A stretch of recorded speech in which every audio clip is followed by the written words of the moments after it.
Matyt, žinote, kas Lietuvoje yra daugiausia besiskundžianti savo gyvenimu žmonės. Jei manote, kad tai galėtų būti pensininkai, jaunos ar daugiavaikės šeimos, vieniši tėvai, kitos silpnos ir pažeidžiamos socialinės grupės, pavyzdžiui, neįgaliai, tai nepataikėte. Galime drąsiai sakyti, kad daugiausia Lietuvoje skundžiasi pajūrio verslininkai ir ūkininkai. Apie pirmuosius, kurių verkšlenimai jau yra tapę folklorų ir tam tikrą absurdo humoro formą, čia nekalbėsime. Tad imkimės ūkininkų. Pradėsime šiek tiek iš tolo. Liepos 12 dieną Europos parlamentas nedidelę balsų persvarą patvirtino gamtos atkūrimo reglamentą.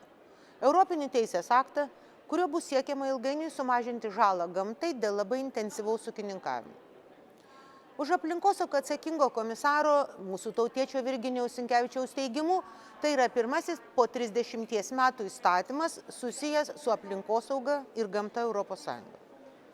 Anot jo labiausiai įstatymai akcentuojamos nualintos ekosistemos, ypač tos, kurios turi didžiausią potencialą surinkti ir kaupti anglies dioksidą. Kitaip tariant, gamtos atkūrimo reglamentas skirtas ne tik ekosistemų atkūrimui, bet ir kovai su visuotinė ir kone skaudžiausia šiuolaikinė žmonijos rykšte – klimato kaita. Pagal reglamentą, per 2 metus nuo jo įsigaliojimo valstybės narės Europos komisijai turės pateikti nacionalinius ekosistemų atkūrimo planus, o jų rengimas, anot to paties komisaro, pastarosiams suteiks daug laisvės ir tai nepalies ūkininkų ar miškininkų, kaip dažnai yra gąsdinama. Nepaisant to, skundėsi, verkė ir politinės partijas spaudė visi, kas netingėjo, ir ne tik ūkininkai iš Lietuvos. Tai davė rezultatų, dėl ko reglamentas buvo negailestingai iškastruotas gamtos nenaudai. Reglamente apie ūkininkus paprasčiausiai nebeliko nieko, o jo tekstą dabar jau galima apibūdinti kaip niekas nieko niekam neprivalo. Šiuo atveju beje kalba eina tik apie Europos parlamento poziciją, kurią priėmus dar laukia dėrybos su valstybėmis narėmis, kur žemės ūkio sektoriaus atstovų balsas yra tikrai garsus, taigi jų norų paisoma. Būtent dėl to nemažai aplinkosauginių teisės aktų Europos Sąjungoje taip ir lieka bedančiais, dėl ko ūkininkai gali tik džiaugtis ir trinti rankomis. Nors kai kuriuose šalyse žinoma kaip visada. Reikia, kas bebūtų, tik dar garsiau skųstis ir raudoti. Na, čia Lietuvos ūkininkai tobuli. Kad reglamentas ūkininkų tiesiogiai nepalies, būtų galima suprasti vien paskaičius pasiūlymo tekstą. Bet kai kuriems matyti niekada negana. Neginčiamas faktas yra tai, kad ateityje laukia dar daug garsių raudų ir jas lydėsiančių siūlymų išbraukti ar sušvelninti vieną ar kitą reglamento nuostatą. Kas, kaip minėjau, jau ir buvo padaryta. Net ir daugiausiai dramų dėl gamtos atkūrimo reglamento kėlusi ir jam aršiai, kartais net ne itin etiškai oponavusi Europos liaudės partija, kuriai dėja ir aš priklausau, smarkiai sušvelnino toną ir paskelbė, kad beveik apgynusi savo, supraskite, ūkininkų įsitikinimą. Nepaisant to, sąmokslo teorijos platinamos toliau. Nuo svaičiojimų, kad gamtos atkūrimo reglamentas sutrikdys rūdininkų girioje kurdinti vokiečių brigadą, iki to, kad teisės aktui įsigaliojus nebus ko laistyti daržų. Neseniai gavau elektroninį laišką su nuoroda ūkininko patarėjo straipsniu, kuriame skundžiamasi, kad įgyvendinant gamtos atkūrimo reglamentą Lietuvos ūkininkai susidurs su daugybė iššūkių. Vienas jų iki 2030 metų pasiekti, kad bent 25 000 kilometrų Europos Sąjungos upių, ne Lietuvos, Europos Sąjungos upių galėtų tekėti laisvai. O tai reiškia, kad dalis užtvankų artimiausiu metu bus išmontuotos ir jų vandeniu besinaudoję daržininkai nebeturės galimybės laistyti savo laukų. Be to, kad straipsnė pakalbinti keli daržininkai, skundas stokoja tikslaus įvardymo, pageidautina skaičiais, kas nukentės, kokią žemės ūkio BVP dar kažko kito dalį sudaro daržininkystė, kokią pridėtinę vertę įsukuria, kiek ir ko būtų prarasta dėl reglamento, jau nekalbant socialinių ir aplinkosauginių kaštų įtraukimai į tokius skaičiavimus. Na ir palyginti su tuo, kiek praras ūkininkai šitie dėl klimato kaitos. Skundas viso labo apsiriboja abstrakčiais, šito nenorim, nes mums tada bus blogai argumentais. Na, paauglio logika. Į tokius nieko neparemtus pasvarstymus arba tiesiog į gana kvailus klausimus. Kodėl ir atsakyti darėtų panašiai? Todėl. Todėl, kad biologinė įvairovė, klimato kaita, darnus vystymasis ir taip vėliau. Bet gerbiant skaitytoją, vis dėlto derėtų pateikti bent dalį rimtesnių įžvalgų, faktų ir skaičių.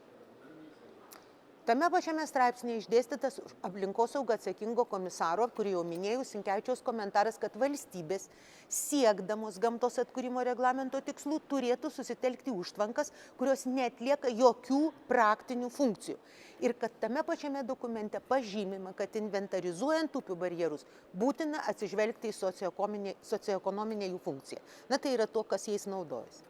Būtent dėl socioekonominės vertės niekas nesiruošia griauti, tarkim, Kauno Algirdo Brazausko hidroelektrinės užtvankos, nes aplinkosauginiu požiūriu vadinamoji didžioji hidroenergetika gamtai yra gerokai žalingesnė nei mažoji hidroenergetika.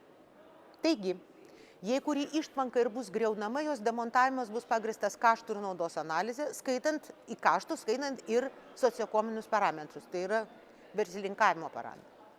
Tame pačiame ūkininko patarėjo straipsnėje taip pat užsimenama, kad kokias užtvankas griauti spręsti turėtų pačios valstybės narės. Taigi mažiausiai ūkininkai, miškininkai, daržininkai ir visi kiti suinteresuoti asmenys turės galimybę išsakyti savo pastabas, paverkti ir pasiskųsti.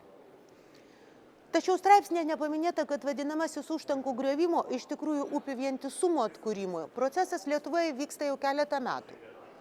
22 metų pabaigoje aplinkos ministerijos užsakymų parengta užtvankų įvertinimo ekologinių ir socioekonominių požiūrių studija, kurie buvo susteminta informacija apie užtvankas ir pasiūlyti jų vertinimo kriterijai, padėsiantis atrinkti mažiausios vertės ir didžiausią žalą darančias užtvankas jų šalinimo projektams. Taigi, vietoj skundų ir verkšliavimų Lietuvos daržininkai geriau galėtų pasigilinti šią studiją, yra vieša, kuri dėl jų nuogąstavimų tikrai galėtų suteikti daugiau aiškumo. Na, bet ūkininko patarėjas neturi žurnalistų, kaip matosi, tai toks rezultatas. O dabar faktai ir skaičiai. Situaciją vertinant pagal ES vandens direktyvos nustatytas metodikas, žinoma, kad Lietuvoje 50% pusė upių yra pažeistos, o 80% vandens telkinių yra vienu ar kitu būtų pakeisti žmogaus veiklos. Be to, surinkti duomenys rodo prastėjančio techninę būklę užtvankų. 37% jų yra blogos ar avarinės būklės, 43% patenkinamos, 16% vidinės ir vos 1% yra geros būklės.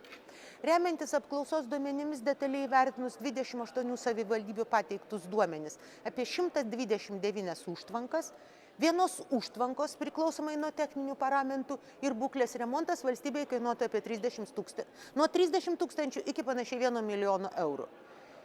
Geros būklės palaikymas kas metus kiekvienai užtvankai kainuoja nuo 100 iki 1600 eurų.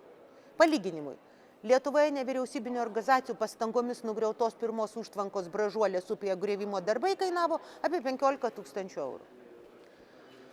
Užtvankų įvertinimo ekologinių ir socioekonominių požiūrių studijoje pateiktos rekomendacijos dėl demontuotinų užtvankų. Vienas studijos uždavinių įvertinus užtvankų būklę poveikį ichofaunai, socioekonominė nauda, kaštų naudos analizių rezultatus, sudaryti užtvankų, kurių demontavimas leistų pagerinti upių ekologinę būklę ir turėtų mažiausią neigiamą poveikį, tame tarpe ir daržininkams sąrašą. Studijos 84 puslapyje pateiktas užsakovo, tai yra aplinkos ministerijos atrinktų užtvankų detalesniai demontavimų galimybei sąrašas, kuris sudaro 15 užtvankų.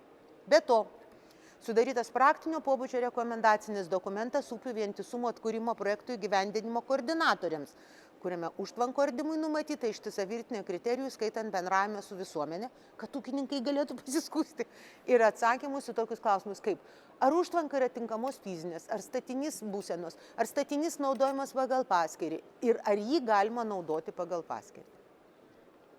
Taigi aiškėja ne tik tai, kad užtvankų demontavimui jau egzistuoja tikslus kriterijai ir metodikos, bet ir tai, kad gamtos atkūrimo reglamentas užtvankų demontavimo atveju yra netgi ne prie ko, kadangi nacionalinio lygmens sprendimai, arba bent jau tam tikra vizija, jau buvo priimti gerokai iki šio dokumento atsiraidimo.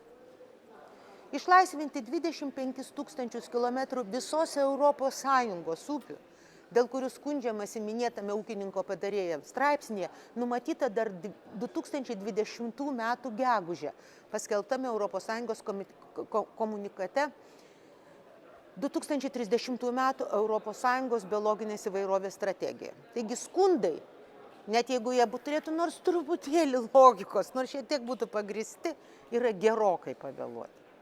O dabar apie tarptautinę praktiką. Europoje dar iki gamtos atkūrimo reglamento jau kuris laikas vykdomas natūralių ekosistemų atkūrimas. Per pastarosius 25 metus Prancūzija, Ispanija, Švedija, Suomija, Estija ir Jungtinė karalystė pašalino daugiau nei 6000 užtvankų, liekanų ir slenksčių. Estai jau yra nugriovę virš 120 užtvankų. Skandinavai jie skaičiuoja tūkstančiais. O rekordininkai šioje srityje prancūzai nugriovė jau 2500 užtvankų. Galiausiai ūkininkams taip pat ne pro šalį būtų susitaikyti su realybė, kad ateityje, daugiausia dėl klimato kaitos, vanduo visame pasaulyje apskritai taps vis mažiau prieinamas.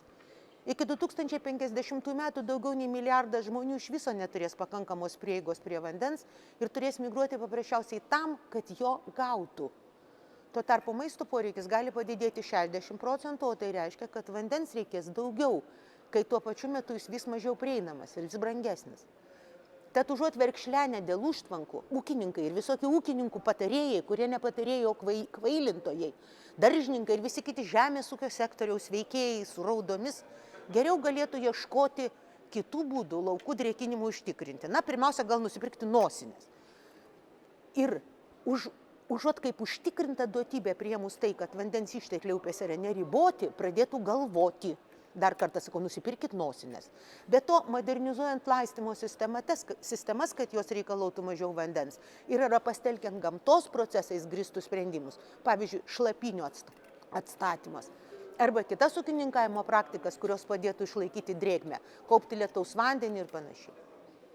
Tačiau vietoj to mes girdime tik nuolatinius skundus, be kita ko, besiremiančius ir nuolatiniu kognityviniu disonansu.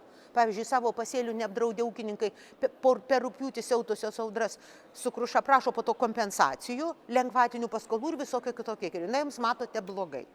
Stichinės nelaimės, sausros, karščio bangos – tai vis ta pati klimato kaita kylanti iš gamtos netausojimo.